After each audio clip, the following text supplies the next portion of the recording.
नमस्कार. आपलं पुस्तक वाचन चाललेलं आहे लव जिहाद, दबलेले भयानक वास्तव. लेखिका सुनीला सोनी. प्रत्येक प्रेमकथा जास्तीत जास्त भयानक शेवटाकडे नेत होती. हे समजायला फारसा वेळ लागत नव्हता. एकूण मुलाखतीपैकी फार थोडी प्रातिनिधिक उदाहरणे वर लिहिलेली आहे.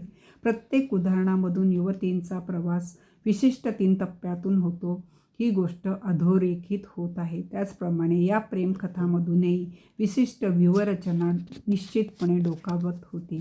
ज्या एका अनुभवातून मी या अभ्यासाला सुरुवात केली त्यातील ज्योती आपण प्रेग्नेंट असल्याचे घरी कळवत होती, परंतु स्वतःचा पत्ता कळू देत नव्हती व मोबाईलला रिस्पॉन्सही देत नव्हती. दुसरे सॉफ्टवेअर कंपनीतल्या रेवती उर्फ रुबियाचे उदाहरण भावनिक कोंडमारा करून धर्मांतराची सक्ती करणारे होते. श्वेताच्या उदाहरणात मुस्लिम संघटनांचे जाळे देशातच नव्हे तर विदेशातही पसरले असल्याचे लक्षात येते. त्याचवेळी हाताशी आलेली मुलगी कधीही तशीच सोडली जात नाही हे सुद्धा कळत होते. संगीताने सांगितलेली हकीकत चित्रपटातील काल्पनिक कथेलाही मागे टाकणारी होती. मुलींना अतिरेकी कारवायांचे प्रशिक्षण दिले जाते, तसेच त्यांचा वापर अतिरेक्यांच्या उद्दिष्टपूर्तीसाठी केला जातो. याचे संगीताचे उदाहरण द्योतक बनले, तर देवासच्या ज्योत्स्नाच्या उदाहरणातून मुलींची विक्री होत असते ही गोष्ट ध्यानात आली. उज्जैनच्या सविताच्या सांगण्यावरून 5-6 वर्ष चालणारे प्रेम प्रकरण लग्नानंतर 2-3 महिनेही टिकत नाही. अनन्वित त्रासाला सामोरे जावे लागते असे अधोरेखित करत होते. तिच्याच सांगण्यात आलेली दुसरी कथा मुस्लिम युवकाच्या जाळ्यात अडकलेल्या तरुणीला प्रसंगी आत्महत्या करून घ्यावी लागते असे सुचवित होते. शेवंताच्या उदाहरणाने या युवतीचा वापर बदला घेण्यासाठी सुद्धा केला जातो असे स्पष्ट होते. गुवाहाटीतील प्रमिलाचे उदाहरण इस्लामी कायद्यात बसणारे होते, मात्र युवतीची घोर फसवणूक करणारे. तसेच शाहिदचा प्रत्येक निकाह हिंदू मुलीशीच कसा काय असा प्रश्न उपस्थित करणारे आहेत. यातले कुठलेच प्रकरण साधे सरळ मुळीच नाही. मग आहे तरी काय? इथे आपलं दुसरं प्रकरण संपलेलं आहे. प्रकरण 3, निव्वळ भ्रम.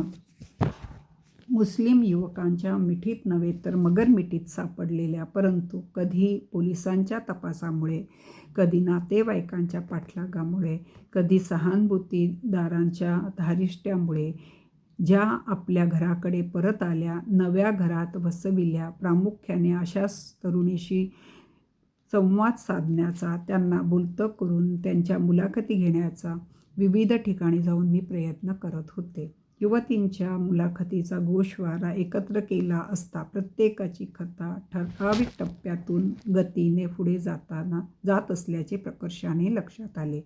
प्रेम प्रकरणाची सुरुवात आणि त्याचा मध्य ठरलेला असतो, शेवट मात्र वेगवेगळा, बऱ्याच अंशाने युवतीच्या भाग्यावर अवलंबून असा असतो. पहिला टप्पा. मुलाखतीमधून जी कारणं पुढे आली त्यात सर्वजणींच्या घरात कुठल्या ना कुठल्या गोष्टीचा अभाव होता.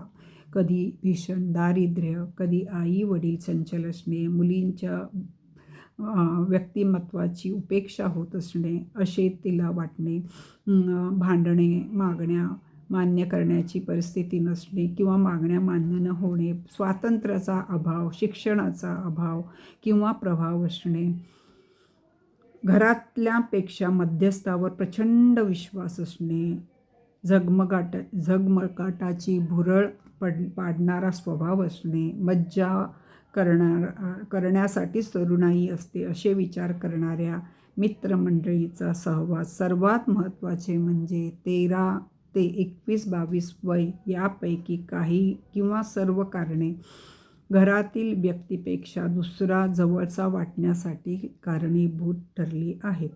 दुसरा टप्पा. दुसरे कारण. पहिल्या टप्प्यातलं दुसरे कारण. परस्पर आकर्षण वाटण्याऐवजी कोणतेही कारण इथे पुरेसे ठरले आहे. एखादा फुलविक्रेता रोज गजरा देऊन, एखादा बांधकाम मजूर पाण्याची मागणी करत, एखादा टॉम बॉय मोटरसायकलवरून रोज फिरायला नेऊन आपले प्रेमसंबंध स्थापित करतो. MBBS झालेली मुलगी 25 वर्षीय युवती म्हणाली, तो मला आमिर खानसारखा वाटला म्हणून मागे पुढे न पाहता मी त्याच्या मोटरसायकलवर बसून सुरतहून निघाले. मुंबई मार्गे गोव्याला जाऊन पोचलो. एक 6वी-7वी शिकलेली युवती गजरे विकणाऱ्याच्या प्रेमात पडली. घरच्यांपेक्षा तोच जास्त भरोश्याचा वाटल्याने त्याच्या मित्राच्या खोलीवर सत्व द्यायला तयार झाली. तिसरीने त्याच्याबरोबर पहिल्यांदा रक्षाबंधन केले आणि 15 दिवसाच्या आत हॉटेलावर शृंगार केला. घरात घोडा असून एक जण त्यांच्या होंडा सिटीवर घरात गाडी घोडा असून एक जण त्याच्या होंडा सिटीवर भाडली आणि फक्त नोकर-चाकर असणाऱ्या पण नातेवाईक नसणाऱ्या बंगल्यात राहायला गेली. एकीला त्याचे कपड्याचे सिलेक्शन आवडले.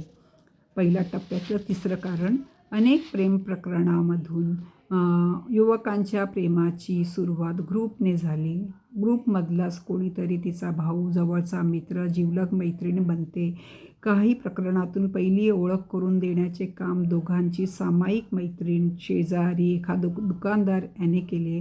त्यांच्याविषयी युवतीला विश्वास वाटायला लागला. जेव्हा तिचे विशिष्ट संबंध आकाराला येऊ लागले त्यावेळी इतरांनी सर्व प्रकारे या जोडीला प्रोत्साहन देऊन सहाय्य केले. चौथं, विशिष्ट प्रसंगी भेटवस्तू द्यायला प्रोत्साहित करणे. दोघांसाठी सिनेमा, हॉटेल इत्यादीची व्यवस्था करणे. येथपासून दोघांना पळून जावे, विशिष्ट ठिकाणी एकत्र राहावे अशा प्रकारची प्रत्येक टप्प्यासाठी मित्रमंडळींची, मध्यस्थांची मदत होत असते. 5वं, मुलगी आकृष्ट होते आहे हे लक्षात आल्यावर तिच्यावर भेटवस्तूंचा वर्षाव होतो. मुलगी ज्या आर्थिक सामाजिक स्तरातली असते त्यानुसार भेटवस्तूचा दर्जा बदलतो. गरीब मुलींसाठी नेल पेंट, लिपस्टिक, कॉम्पॅक्ट पावडर या क्रमाने सुरुवात होते, तर श्रीमंत मुलीला इम्पोर्टेड परफ्यूम पहिल्याच भेटीत दिला जातो. मुलगी गरीब असो की श्रीमंत, पहिल्या भेटवस्तू स्वीकारल्या गेल्यानंतर प्रत्येकीला हमखास मिळतो तो मोबाईल सेट, संपर्कासाठी सर्वात प्रभावी तसेच अत्यंत खाजगी माध्यम म्हणून. 6. मुलांचे शिक्षण फारसे झालेले नसते. क्वचितच कोणी चांगला व्यवसाय किंवा नोकरीत असेल. ज्या युवकाच्या प्रेमात या युवती पडल्या त्यातील अनेक जण गॅरेजमध्ये, मोबाईल रिपेअरिंग व्यवसायात, मंदिराच्या परिसरात चालणाऱ्या व्यवसायात, गंडे, ताईत, टिळा लावणे, ज्योतिषी किंवा त्यांच्या संबंधित व्यवसाय करणारे, किरकोळ वस्तू विक्री व्यवसाय करणारे असे असल्याचे दिसून आले. 7. ज्या युवकांच्या प्रेमपाशात हिंदू युवती अडकतात ते युवक आपले स्वतःचे खरे नाव पियसीला कधीच कळू देत नाही. बंटी, पप्पू, टिपू, बॉबी, राजू, वीरू, बबलू अशीच त्यांची नावे युवतींना माहीत असतात. 8. विश्वास संपादन करण्याचा काळ साधारण 4 महिने ते वर्षभरापर्यंतचा असतो. जर या टप्प्यावर हिंदू युवतीला संबंधित प्रियकर मुस्लिम असल्याचे लक्षात आले आणि तिच्या बाजूने भवितव्याविषयी शंका घेणे सुरू झाले तर हा तरुण स्वतःच्या धर्मातील वाईट रूढी परंपरा स्वतःच तिला सांगतो. अतिशय आदबीने व्यवहार करत राहतो. एकूण असे मोहजाल तयार करतो की इतर मुस्लिम घरातून स्त्रियांना अत्याचार होत असतील, परंतु हा युवक धर्मांध नाही, अत्यंत आधुनिक आणि सद्विचाराचा आहे अशी खात्री पटवण्यात तो यशस्वी होतो. बऱ्याच प्रकरणांमध्ये तरुणांच्या मनात त्याने पहिल्यांदा असा काही विश्वास निर्माण केला होता की युवतीला त्याच्या संबंधात बारकाईने माहिती घेण्याची गरजच वाटली नाही.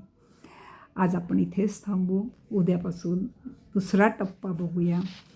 तुम्ही माझं ऐकताय त्याबद्दल मी खूप आभारी आहे.